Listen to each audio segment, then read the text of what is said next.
What ties UCLA Health together is a singular vision to heal humankind one patient at a time. It is now my distinct pleasure to introduce 3 of these patients, Chanel Malloy, Brad Silver, and Lauren Miller Rogan, who have so graciously offered to share their stories. They are our points of light. Evening, everyone. I'm Chanel Malloy, and thanks to the extraordinary Dr. Linda Liao and the UCLA Neurosurgery team, I will soon be celebrating a huge milestone.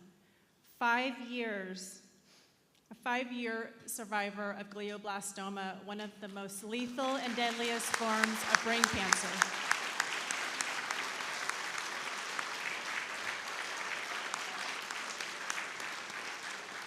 In early 2019, I was a healthy 36-year-old mother of 2 young kids, enjoying a seemingly normal life, when my world got flipped upside down and forever changed.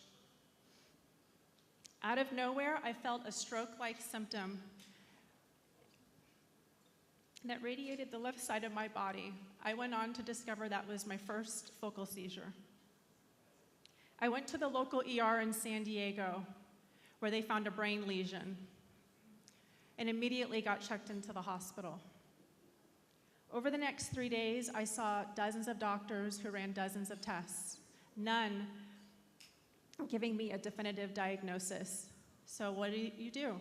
They wanted to explore and do emergency brain surgery for a possible brain infection. Well, it seems rather obviously that something wasn't right about that plan, but in the moment, I felt so much pressure to make a decision. My world got real small real fast, like I had no good options, no choice. Fortunately, with the support of a dear friend, I sought a second opinion and got into UCLA,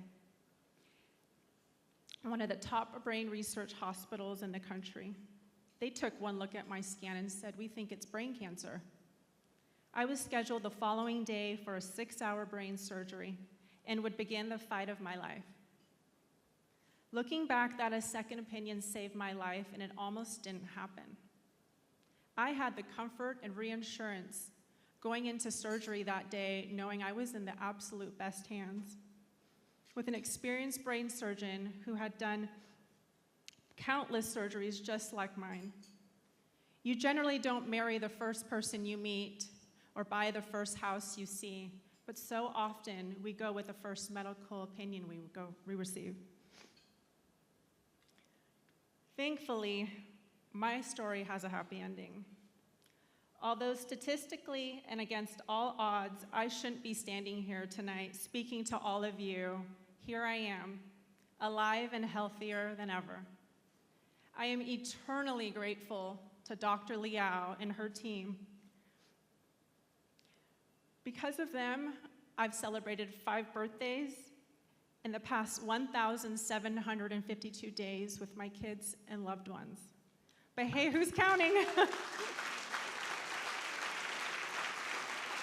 Every single day we are alive is a gift, and I have chosen to make cancer a gift as well. The beautiful gift of perspective, gratitude, and helping others, because together we are stronger. I have learned that we all have the power to heal, to turn fear into hope, and pain into strength.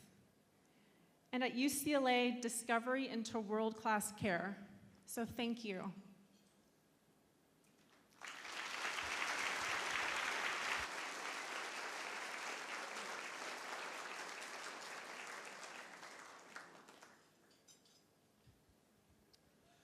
Hi there, my name is Brad Silver, and I'm a survivor. I'm a survivor because of UCLA and Dr. Linda Liao. So back in 2003, I was an ocean lifeguard, I was a teacher, I was a coach, I was a surfer, and one day working at the beach, I had the worst headache of my life. Had been there for 15 years and had never had a headache like that, and had to go home sick. So when I got home, I went and saw my doctor, and he said, "I'm sure you have a migraine." And he said, but luckily, he wasn't a neurologist and sent me to one. So when I saw that neurologist, he said, "You're going to go do lab work, you're going to do an EEG, and you're going to do an MRI." And the results were the lab work was fine. The EEG showed that the left side of my brain was no longer working, and the MRI showed a tumor the size of a golf ball in my front lobe. So I went to my local hospital, and I was set to do a biopsy, and if the biopsy was good, they were going to do surgery. And I woke up, and the person said, "You can't do surgery. We do confirm your biopsy, it's a glioblastoma." At that point, my daughter was almost 3. My wife was 8 months pregnant with our second child. And for the first time, I was alone, and I asked my new oncologist, "So how long do you think I have?" Because they told me surgery wasn't even available. And they told me, "You've got 2 months to live." And I didn't really like that, because my son was going to be born in 2 months. So luckily, like she had explained earlier, I went to a second and a third opinion to 2 different research hospitals and chose UCLA. The plus when I came in and I met Dr. Linda Liao, the plus before we got into any of the medical stuff is I told her about me as a person, because I didn't want to be treated as a numbered patient. I wanted to be treated as a person. And she listened, and she was open, and she loved it, because she became a friend and not just a doctor. So we planned for the standard of care. She didn't know how much she'd be able to take out, but she knew some, and as it turned out, she removed it all. Told me, of course, there were submicroscopic parts. I needed to go through radiation, and I went through chemo, and thank goodness, chemo isn't as long anymore as it was for me, because if you were listening, that's 20 years ago. I'm coming up on 21.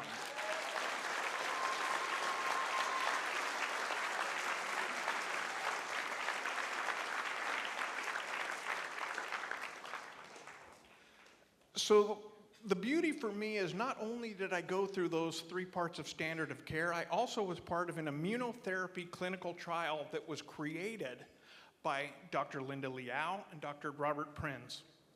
And they're the reason, together and UCLA, that I'm still here. So thank you.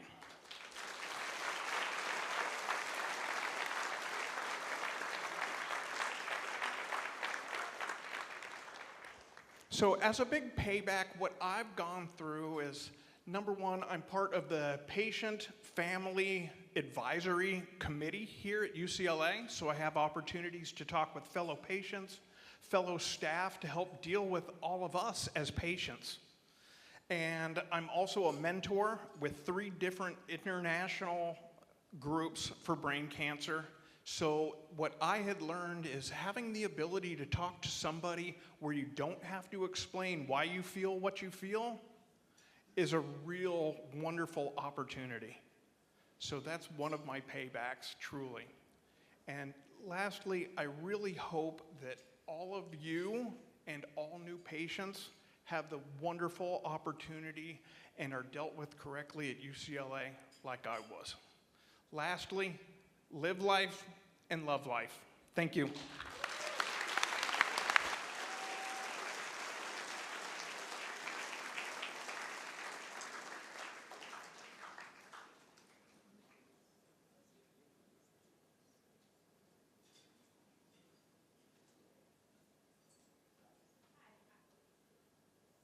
Oh, okay. Hi, I am Lauren Miller Rogan. So when I was growing up, my mom would tell this story about her grandmother suddenly dying at their dinner table. She was only in her mid-50s when this happened. This dramatic event was unfortunately made worse for my mom by my uncle, who apparently loved to torment her when they were kids. And he convinced her that this was my mom's fault because she was behaving poorly. My mom, who was 4 years old at the time, had really carried this with her, as terrible as it was. And unfortunately, over time, she learned that, of course, it was really not her fault. As the years went by, I didn't really spend much time thinking about my ancestors and how they died, and certainly not that my great-grandmother might have died from something in her brain that could perhaps be hereditary. They never knew for sure, as it was the mid-50s when this happened, but my mom said that they thought perhaps it was an aneurysm, perhaps. But perhaps it wasn't a huge topic in my house because another brain issue took center stage. My grandfather, my mom's dad, was diagnosed with Alzheimer's disease when I was a baby. My grandmother, my mom's mom, was diagnosed with dementia, combination between Alzheimer's and Parkinson's, a pretty undesirable cocktail, when I was 18. And my mom was diagnosed with early onset Alzheimer's when I was 24, and she was barely 55. That was the beginning of a 16-year journey watching my mom disappear into her dementia. Just as any family facing this diagnosis would be, we were terrified, desperate for something that we could do to help her. Unfortunately, medically, the train had left the station. So while we gave her the best care that we could, we also formed a nonprofit called Hilarity for Charity, which after 11 years has raised over $20 million for dementia care, support, research, and education.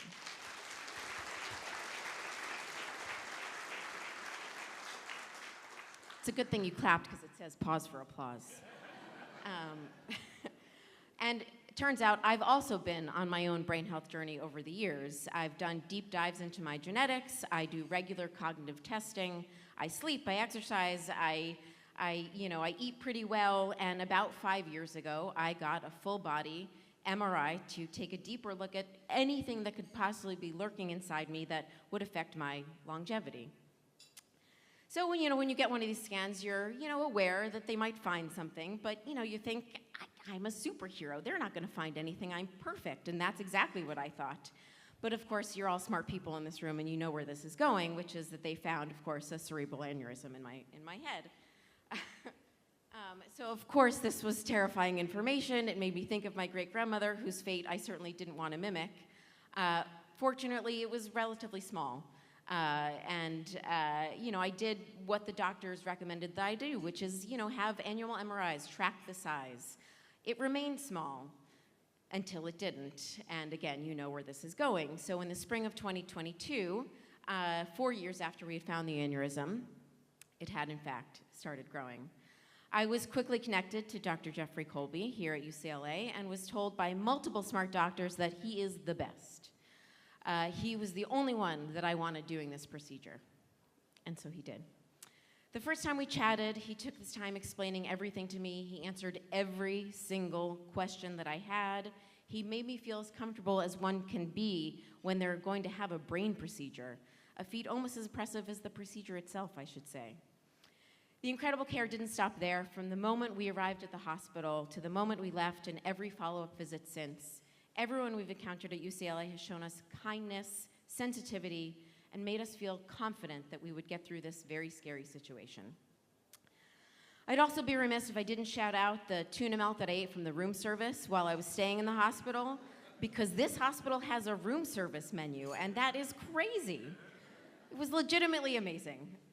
But really, though, I am truly endlessly grateful to Dr. Colby, his entire team, and the entire staff at UCLA who guided us through this scary experience that I am truly grateful to have overcome. I am truly thankful that I won't be dying at this dinner table or any others anytime soon. Thank you.